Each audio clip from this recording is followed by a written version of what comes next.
সব কিছু পাওয়া হইয়া গেলে আমি তোমারেও পাইয়া যাইতাম তোমার টিপ, তোমার হাতের কাছের ভাঙা চুড়ি, ড্রেসিং টেবিলে ফুরাইয়া যাওয়া লিপস্টিক, দামি পারফিউম, শোকেজে সাজাইয়া রাখা কানের দুল।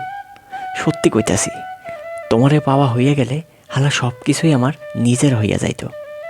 আরে সত্যি তো, সব কিছু পাওয়া হইয়া গেলে তোমারেও পাইয়া যাইতাম। রাতের বেলায় আয়নার সামনে তুমি সাজুগুজু করতে ব্যস্ত থাকতা, চোখে গাড়া কইরা কাজল দিতা, নীল কিংবা কালো রঙের শাড়ি পইরা আমারে ডাইকা কইতা, ওগো শুনছেন, কাপড়টা একটু টাইনা ধরেন, আমি কুচি ঠিক করি। তোমার আদেশ অমান্য করার সাহস হালার আমার হইতো না। হয়তোবা আবদার কইরাই কইতা, এই শুনছেন, কাছের চুড়িগুলো আমার হাতে পরাইয়া দেন। আমি তখন হয়তো সমস্ত কাজ বাদ দিয়া তোমারে চুড়ি পরানোতে ব্যস্ত হইয়া যাইতাম। তোমারে পাওয়া হইয়া গেলে আমার তো সব কিছুই পাওয়া হইয়া যাইত। সব কিছু পাইয়া গেলে সত্যি আমি তোমারেও পাইয়া যাইতাম। আমাদের একটা আকাশ থাকতো, চেনা গন্তব্য থাকতো, হয়তো আমাদের একটা আশ্রয় থাকতো, আমাদের মাথার ওপর ছাদ হইতো একটা।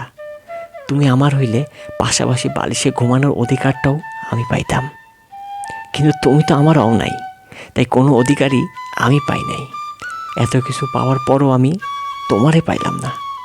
একই আকাশের নিচে থাইকাও আমাদের আকাশ ভিন্ন, মাথার ওপর ছাদখানাও ভিন্ন, তোমার আশ্রয় অন্য বুকে, আমাদের গন্তব্যও ভিন্ন। তুমি আমার হইলে একগাল হাইসাক বলাই যাইত, নীল শাড়ি আর কালো চুড়িতে তোমায় বেশ সুন্দর লাগে। তোমারে পাওয়া হয়ে গেলে সব কিছুই পাইয়া যাইতাম। কিন্তু আফসোসজনকভাবে আল্লাহ তুমি আমার হইলা না।